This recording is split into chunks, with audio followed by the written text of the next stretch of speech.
place au parti pris.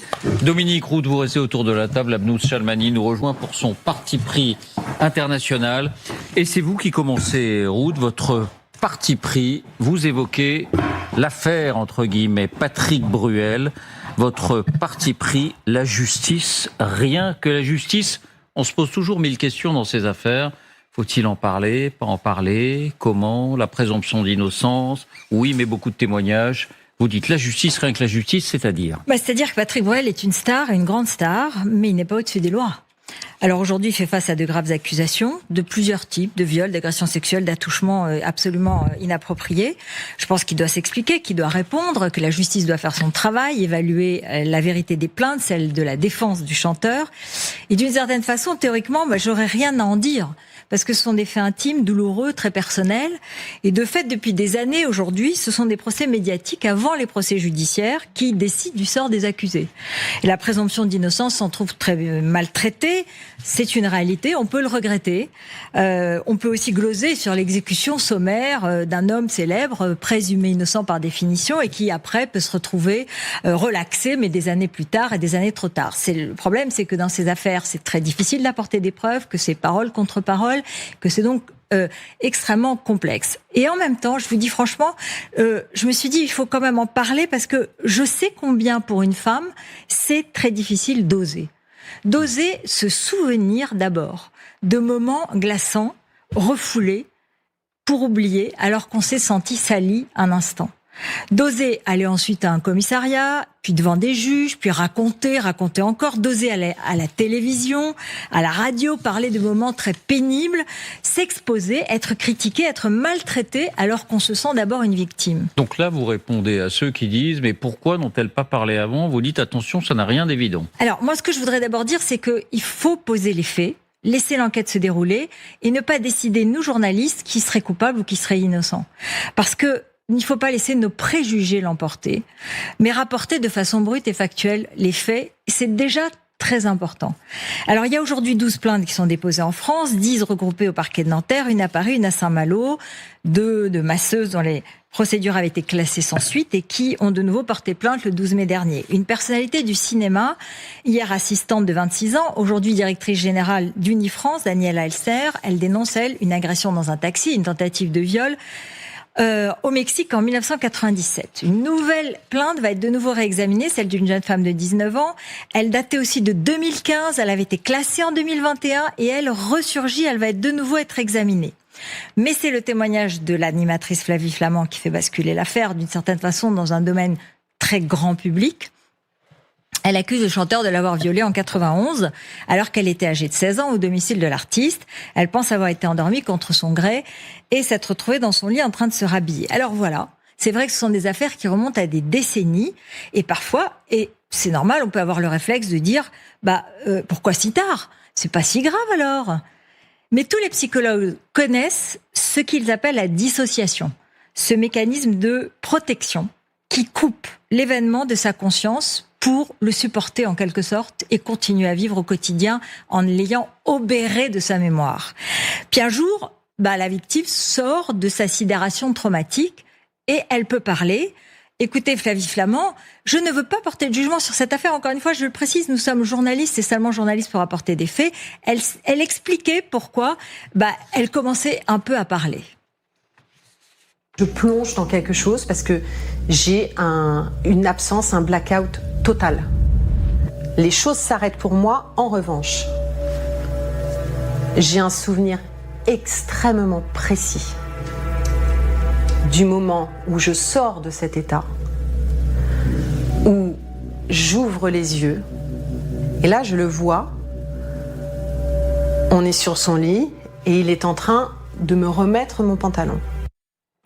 Voilà, elle expliquait dans une interview récente que c'est parce qu'il y avait d'autres femmes qui prenaient la parole qu'elle osait, enfin, après avoir dénoncé le photographe David Hamilton, aussi raconter qu'elle avait été victime d'autres situations. Bon, alors, elle raconte cette scène et le chanteur a pris la parole du coup sur ses réseaux pour démentir et il précise « Jamais je n'ai forcé une femme, jamais je n'ai drogué ni manipulé ou cherché à soumettre qui que ce soit ». Écoutons son avocat. Patrick Bruel, d'abord, conteste absolument avoir agressé, drogué ou je ne sais quoi Flavie Flament. Ils se sont connus, ils ont une relation ensemble, mais jamais quelque chose qui n'était pas consenti. Rien dans la relation pendant ces 35 ans ne vient confirmer les faits qu'elle dénonce aujourd'hui. Voilà, alors est-ce que Patrick Bruel n'est pas seulement un artiste reconnu, un homme qui s'engage pour des causes généreuses, mais est-ce qu'il est aussi, ou est-ce qu'il serait aussi un homme qui ne s'empêche pas, qui serait grisé par le succès, qui considérerait une femme fragile comme une forme d'objet qu'on peut manipuler à son aise, ou au contraire est-ce une calomnie ? Est-ce qu'il ne faudrait pas qu'une vérité judiciaire émerge assez vite pour répondre aux plaignantes qui traversent elles aussi une terrible épreuve? Est-ce qu'on peut demander à la justice de traiter ces affaires avec assez de célérité pour qu'elles ne soient pas instrumentalisées? Parce qu'aujourd'hui, une pétition circule déjà pour demander l'annulation de la tournée du chanteur prévue en juin prochain. Il répond qu'il continuera à faire son métier, mais évidemment, ça pourrait être très difficile. Abnous ? J'ai pas mieux parce que c'est toujours, à chaque fois qu'on a une affaire comme ça, moi je renvoie toujours à la justice parce que c'est compliqué, parce que vous pouvez pas nier le nombre de femmes qui portent plainte, mais vous pouvez pas non plus décider comme ça parce que vous êtes réveillé le matin que il ment. Vous pouvez pas dire elle ment, vous pouvez pas dire il ment. C'est très compliqué. Et moi, voilà, c'est toujours ce qui me dérange dans ces affaires-là, c'est qu'il y ait cette cabale médiatique et que quand bien même la justice fasse son travail, on considère que non en fait. La justice est toujours du côté des prédateurs, donc on l'accepte pas. On a eu ces cas-là, vous savez, on avait beaucoup parlé du procès de Johnny Depp avec une de ses ex-femmes, et le procès montrait quoi ? Un couple toxique, où l'un comme l'autre avait été des dangers l'un pour l'autre. C'était assez évident. Mais ça continuait à dire, alors que c'était éprouvant à suivre tellement ces deux personnes-là étaient toxiques, mais après on a quand même considéré à dire que c'était lui le méchant, elle la gentille, ce qui était faux. Donc il faudrait quand même qu'on revienne à ces fondamentaux qui sont de l'ordre de la justice, parce que moi, je ne me vois absolument pas décider qui dit la vérité et qui ment. Et mon sexe n'a pas à influer, sous prétexte que je suis une femme, que je suis forcément du côté des femmes. Je suis toujours du côté de la justice. Et c'est comme ça qu'on a créé notre civilisation. Peut-être Dominique. Une réflexion sur la question posée, Ruth. Pourquoi est-ce qu'elles réagissent maintenant ? En fait, le mouvement MeToo, il a commencé en 2017. C'est hier. C'est-à-dire, c'est moins de 10 ans. Et donc, il faut du temps pour que, dans les esprits, dans les cœurs, il y ait quelque chose un mouvement qui se provoque pour sortir du silence. 2017, c'est vraiment hier. Et donc, petit à petit, ça infuse dans la société. Et c'est tout à fait normal. Alors, est-ce que je peux juste rappeler cette petite anecdote, qui n'est pas une anecdote, qui a été quand même toute une affaire. Nous sommes dans les années 30-40. Et Charlie Chaplin, il y a une plainte qui est déposée contre lui par l'une de ses comédiennes qui a fait tourner mais qu'il a quitté, qui lui dit il était marié, il m'a mis enceinte, et à l'époque aux États-Unis, vous pouviez aller en prison pour avoir engrossé une femme, comme on disait à l'époque, qui n'était pas votre femme. Procès, couverture de journaux, test de paternité, enfin une histoire mais complètement qui a captivé Hollywood.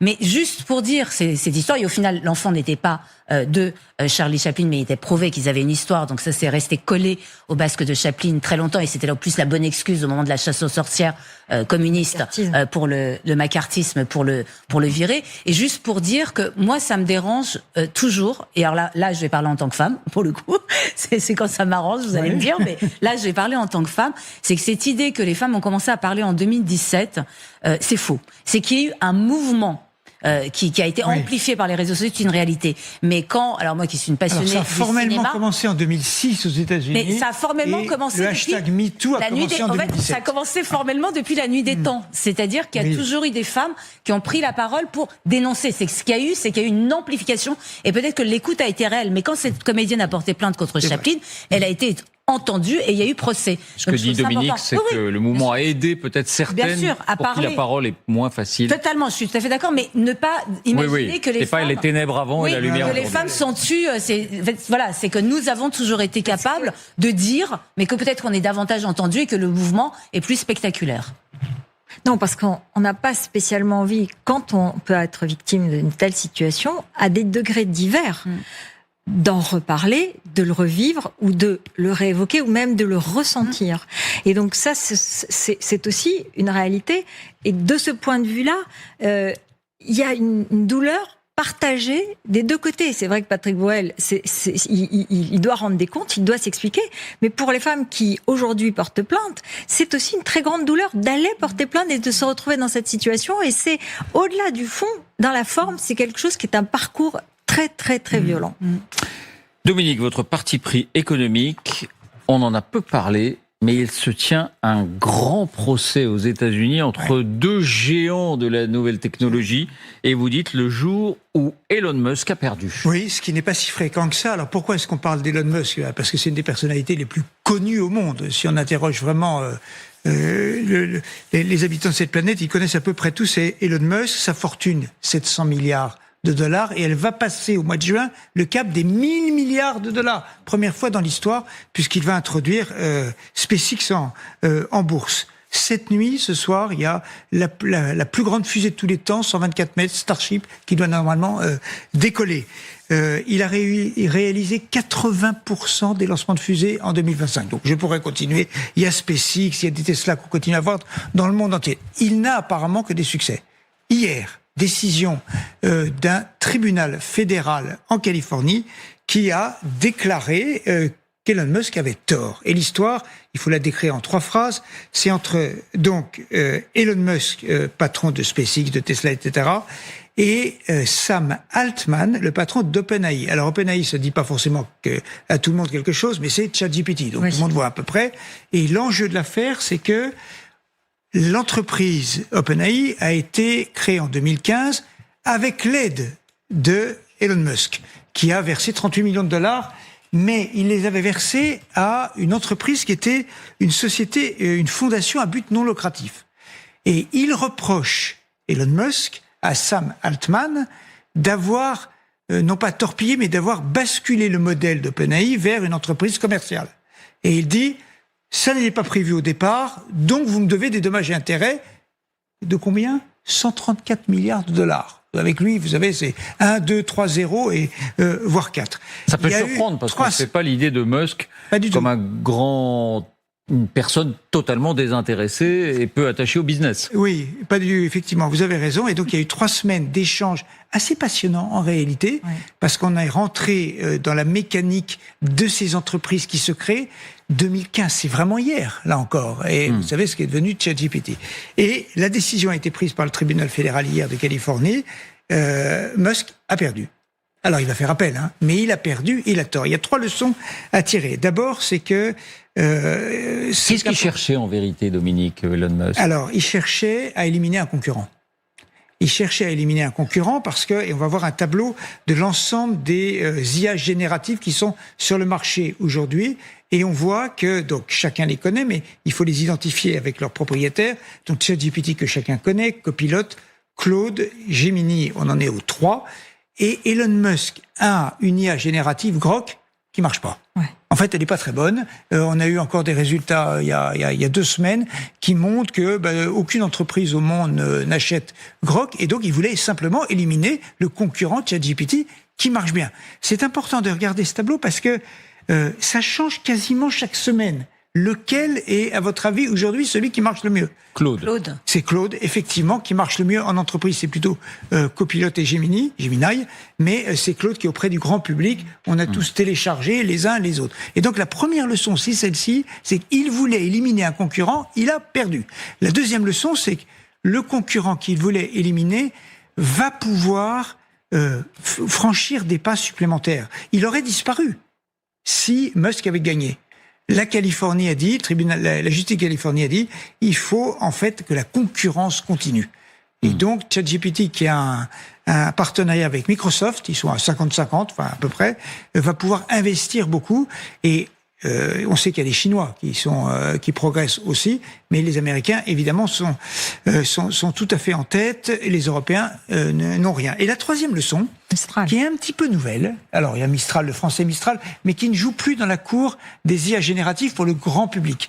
Il se spécialise dans les services aux entreprises, qui est une niche d'ailleurs que les Européens utilisent dans beaucoup de domaines, mais c'est le cas là. Et la troisième leçon, il y a quelque chose de tout à fait nouveau, et on va voir la une cet après-midi du Wall Street Journal, il y a un vent de contestation aux États-Unis ces dernières semaines de l'IA, de l'intelligence artificielle.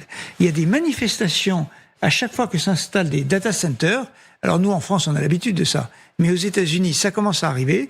Il y a l'ancien patron Eric Schmidt de Google qui s'est fait huer, je crois que c'était en fin de semaine dernière, quand il remettait des prix dans une université. Dès que le mot intelligence artificielle a été prononcé, tous les étudiants ont dit stop, stop, stop. Et on va voir les raisons pour lesquelles, et je vais finir là-dessus, un second tableau qui va nous montrer les raisons pour lesquelles il y a une contestation qui peut, non pas inverser la tendance, mais qui freine peut-être. Il y a évidemment la question des prix de l'énergie. Les Américains sont en train de se dire, ça participe à la flambée des prix de l'énergie, l'électricité partout, parce que ça consomme énormément d'argent. Les pertes d'emplois, on en parle souvent. On voit bien que sur les jeunes, il y a des effets assez notables maintenant. Et puis les questions santé mentale, d'éducation et la question démocratique. Donc, ce que je veux dire, c'est que l'intelligence artificielle, l'histoire n'est pas complètement écrite. Ça va extrêmement vite. Chacun constate sur son téléphone. On est tous bluffés par les réponses que nous obtenons sur des tas de sujets. Et d'ailleurs, une enquête Doctolib, Fondation Jean Jaurès a montré aujourd'hui même que vous avez les 3/4 des 15-34 ans qui utilisent plusieurs fois par mois sur leur santé les applis d'IA générative. Mais vous dites que le débat n'est pas clos. Le débat n'est pas clos, exactement. Et donc l'histoire va être absolument passionnante. Alors il y a des enjeux démocratiques évidemment, économiques, business, mais elle est pas tout à fait écrite. Abnouz, votre parti pris international, et pendant ce temps, au Groenland, mais oui, le Groenland, les États-Unis sont en train d'aménager dans leur première, non pas ambassade. Non, c'est pas là-dessus que vous voulez démarrer. Non, surtout que j'ai eu peur que vous me défleuriez ma chute et tout, j'ai eu peur. Mais non, je vais tout vous raconter. Oui, effectivement, il y a un nouveau consulat, c'est pas une ambassade, un nouveau consulat qui va être inauguré jeudi au Groenland. Là, on a l'envoyé spécial Jeff Landry, le gouverneur de Louisiane, qui y est. Là, je vais vous raconter, c'est qu'il va même pas rester jeudi, parce que c'est pas ça qui l'intéresse. Donc, celui-là, aucune importance. Mais vous connaissez une de mes expressions favorites, c'est à la fin du bal qu'on paye l'orchestre. Et autour, ça s'adapte parfaitement au Groenland. La question est de savoir, est-ce que c'est l'orchestre européen ou l'orchestre américain qui va être payé à la fin du bal groenlandais? Alors, rappelons-nous, tous ensemble, en janvier 2025, Trump met sur la table son obsession géopolitique pour le Groenland, les images générées par l'IA, Groenland étoilé de drapeau américain, Trump qui va planter le drapeau américain, on a une autre image générée, tout ça par l'intelligence artificielle au Groenland, menace à peine voilée contre le Danemark et insulte aux alliés européens incapables, je cite, de gérer ce bout de glace. Il a encore redit, c'est son expression préférée, c'est les Européens incapables de gérer ce bout de glace. Alors, les Européens ont répondu par ceux qui font de mieux. Là, j'ai un peu l'impression de me répéter à chaque fois que je parle des Européens. Déclaration indignée, semée d'urgence. 150 soldats danois envoyés sur place, accompagnés d'une trentaine de soldats européens. Ouh, j'ai envie de sortir la fanfare. Et voilà que la presse unanime avait titré, souvenez-vous, Trump recule, l'Europe résiste, victoire, victoire. Et là, je pose la question, vraiment ? Parce que là, vous avez Jeff Landry, là ça devient passionnant, donc gouverneur de Louisiane, désigné envoyé spécial de Trump pour le Groenland, qui lors de sa nomination avait déclaré être honoré de servir Donald Trump pour faire du Groenland une partie des États-Unis. Ni une ni deux, on y va, il a débarqué à Nuuk dimanche. Alors c'est fabuleux parce qu'il n'était pas invité. C'est un voyage non officiel, c'est précisé. Il s'est invité, là encore sans être invité, à la conférence économique Future Greenland. S'est présenté avec des casquettes MAGA, Make America Great Again, qu'il a distribué à tout va, et avec un médecin. Bah oui, parce que vous comprenez quand même, c'est, entre guillemets, chez les sauvages dans sa tête. Et donc le médecin est censé aider pour voir l'état de santé des Groenlandais. Alors évidemment, ça a été pris comme petite ingérence néocoloniale. Oui. C'est évident, c'est mathématique, ils ont leur médecin. Non, il était là pour les aider. Le Premier ministre groenlandais Jens Frederik Nilsen a dit que finalement la réunion était positive avec Landry, sachant que lui non plus ne voulait pas le rencontrer. Mais il a quand même tapé l'Américain et il a ajouté, comme il le fait à chaque fois, que le peuple groenlandais n'était pas à vendre.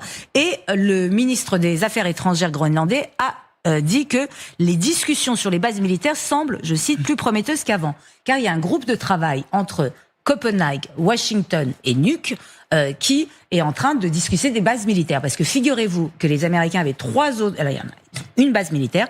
Ils en avaient 3 autres durant la Seconde Guerre mondiale et la guerre froide.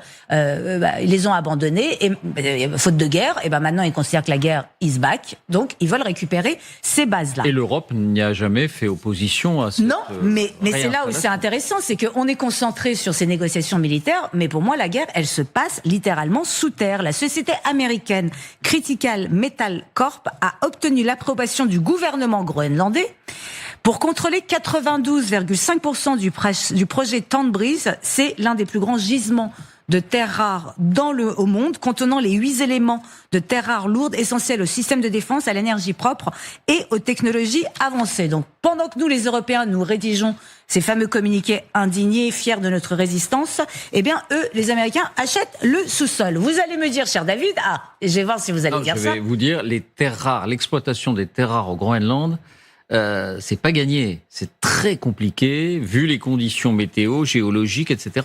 Je savais que vous alliez me dire ça, mais le seul problème, c'est que eux, ils ont la main, 92,5%, donc ils trouveront bien un moyen de creuser. On disait ça pour le gaz de schiste, ils ont fini par réussir. Le pétrole vénézuélien, on n'a toujours pas commencé. Mais... Non, et effectivement, vous avez raison. Vous avez toujours raison. C'est que Trump ne tient jamais ni ses promesses, ni ses menaces. Il gueule sur le temps, mais il y reste. Le canal de Panama reste panaméen. D'accord, on est d'accord. Mais il n'empêche que la réalité, c'est que l'Europe, au lieu de ses 180 soldats qui vont pas faire le poids face à la plus grande armée du monde, qui est l'armée américaine, elle aurait mieux fait, elle, d'envoyer des géologues, des ingénieurs et des fonds d'investissement. Nous avons défendu la souveraineté formelle du Groenland, et c'est très bien, mais les Américains, eux, ont investi dans son avenir concret. Et elle est là la différence. C'est que, moi je veux bien que pour l'instant on ne sache pas comment creuser, mais que le jour où on saura comment creuser, on n'a eu aucun géologue sur place, alors que les Américains, ils seront déjà installés. Donc c'est là où ça sera intéressant, parce que quand on va se réveiller, on va se rendre compte que le Groenland est devenu américain économiquement, qu'ils ont des zones d'influence partout, parce que même en récupérant les bases militaires, ça va donner du travail, évidemment aux Groenlandais, ils vont acheter tout ça comme ils savent le faire, et nous, ne restera plus que nos merveilleux communiqués d'indignés de 2025 qu'on relira avec nostalgie. Il y aura bien quelqu'un pour en faire un livre. Si c'est effectivement exploité un jour. Mais ça sera exploité, à mon avis. c'est vrai que c'est difficile à, oui, mais ça difficile à finira par anticiper. Il s'agit de prendre le leadership à la Chine. Exactement. Merci à vous trois pour ces partis pris. Merci à vous de nous avoir suivis.